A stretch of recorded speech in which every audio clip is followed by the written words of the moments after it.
Assalamualaikum dan salam sejahtera. Pada hari ini saya akan ajar bagaimana cara untuk menghasilkan rubrik, itu create rubrik. Reuse rubrik itu menggunakan semula rubrik yang telah kita ada di dalam Google Classroom ataupun di dalam Drive kita. Lepas tu cara bagaimana nak export dan juga import rubrik. Yang pertama sekali kita perlu sign in account. So saya akan gunakan account e-didik saya. Tak kisah cikgu nak pakai akaun apa Lepas tu dah keluar macam ni. Saya tekan dekat 9 titik ni ataupun Google Waffle. Saya pilih kepada Classroom. Masuk pada Classroom.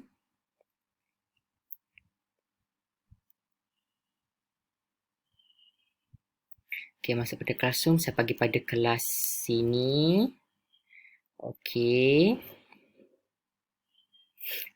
Selepas tu, sekejap ya, kita dah masuk kelas.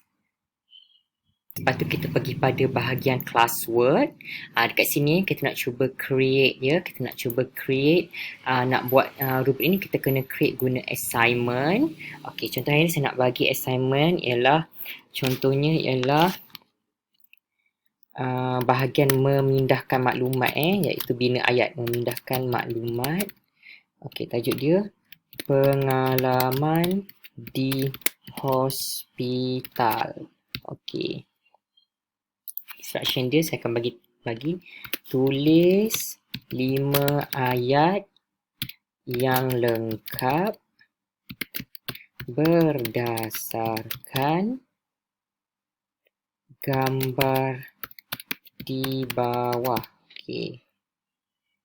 Berdasarkan gambar di bawah saya akan berdasarkan gambar di bawah. Saya akan create ni. Tak sesuai berdasarkan gambar di bawah. Berdasarkan latihan membina ayat yang diberikan di bawah. Saya create. Kita boleh create ataupun add ya. Tapi saya nak create yang ni, nak tunjukkan cara untuk create Google Doc. So masuk. Saya buat dulu dekat sini. Saya tulis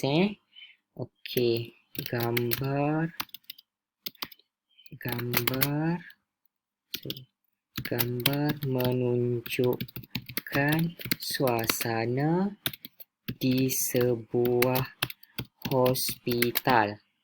Lepas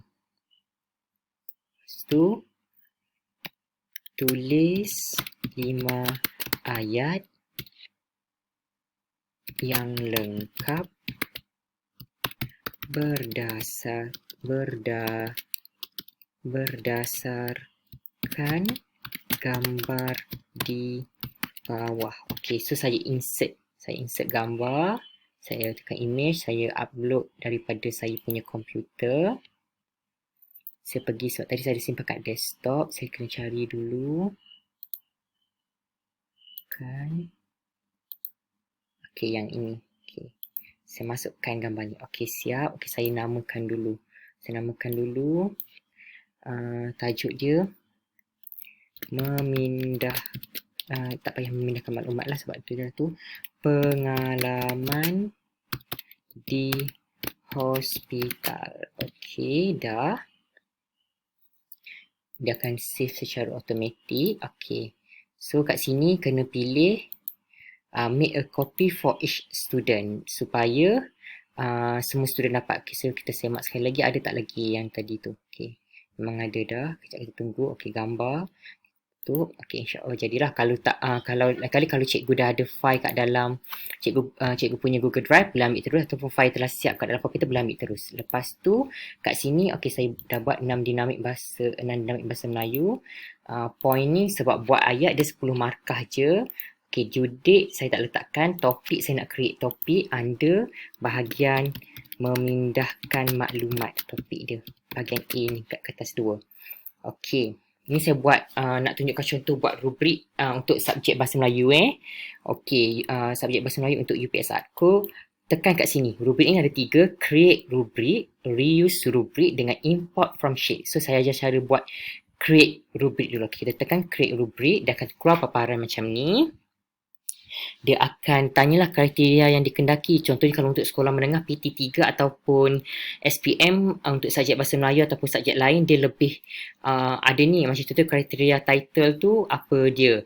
Lepas tu kriteria description contoh dari segi bahasa berapa markah, dari segi tata bahasa berapa markah. Tapi kalau untuk UPSR dia macam lebih, dia biasanya yang saya jumpa cari penskoran dia tu kebanyakan yang diberi pun penskoran yang secara kasar. Jadi saya akan tunjukkan penskoran yang biasanya digunakan lah, yang saya belajar untuk menanda kertas UPSR yang saya dapat taklimat daripada JU-JU yang berkenaan lah. Okay, so saya sini criterion title ni saya akan buat bahagian A, memindahkan maklumat. Okay, so saya tulis ni criterion title tu. Okay, sorry, yang ni bahagian A, memindahkan maklumat ni kat criterion description. Okay, kat sini. Okay, yang tajuk ni saya nak buat rubrik penskoran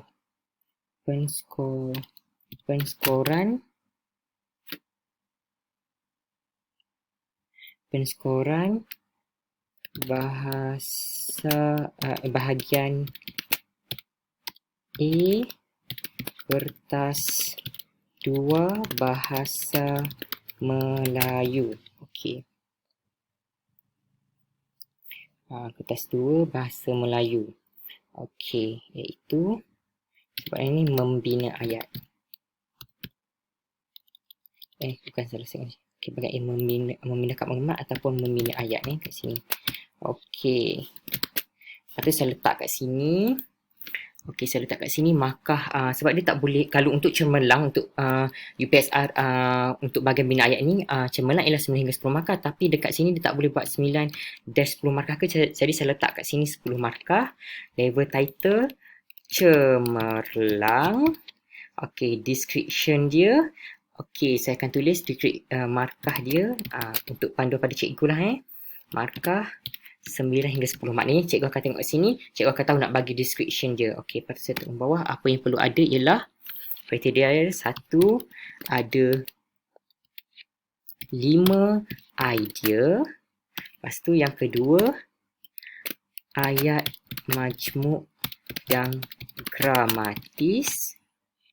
Yang ketiga, kosakata yang luas dan tepat. Lepas tu yang keempat, ejaan dan tanda baca yang betul. Lepas tu yang kelima ada idea tersirat ataupun kebat. Okey, yang ni description ni kita boleh copy and paste untuk mudahkan, nanti kita ubah saja dekat situ. Okey, lepas tu kita tambah. Yang tu cemerlang. Yang ni markah dia 7 hingga 8. Yang ni paling tinggi kita ambil 8. Level title dia baik.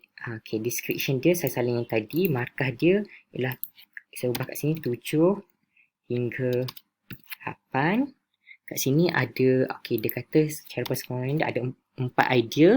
Ayat majmuk yang agak, dari perbezaan yang agak gramatis, kosakata luas dan tepat. Yang ni ada sedikit kesalahan ejaan dan tanda baca, ada sedikit. Kalau yang tadi, kalau yang cemerlang tu, dia semua betul tanda baca tu. Ingat kita tengok. Lepas tu yang kelima tetap juga ada isi tersirat. Okey. Lepas tu kita pergi tengok yang seterusnya. Okey, memuaskan. Memuaskan markah dia paling tinggi 6.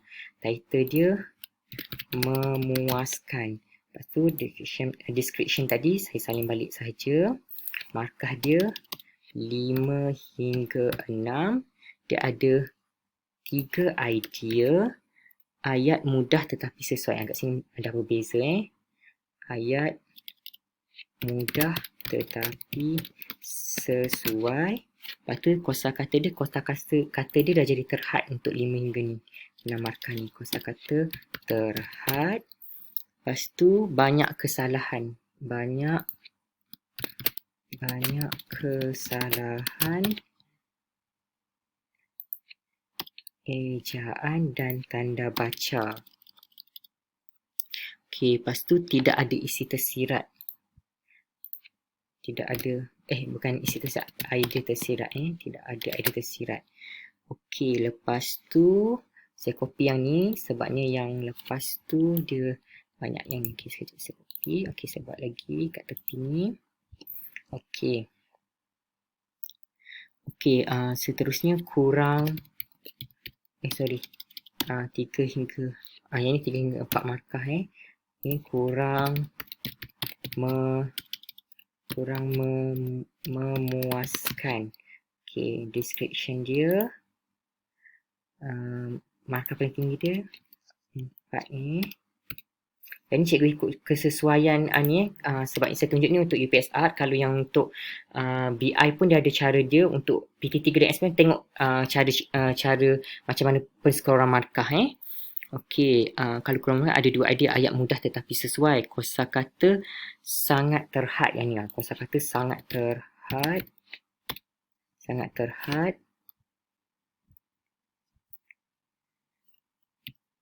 Tidak sesuai atau tidak berkaitan.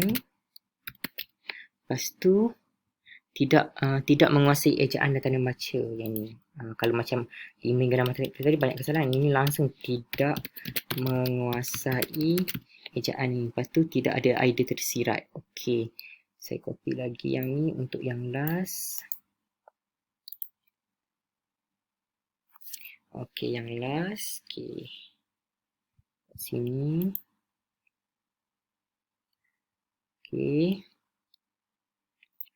Kejap, 2 markah. Okey, dia pencapaian tahap minimum. Okey. Description dia. Okey.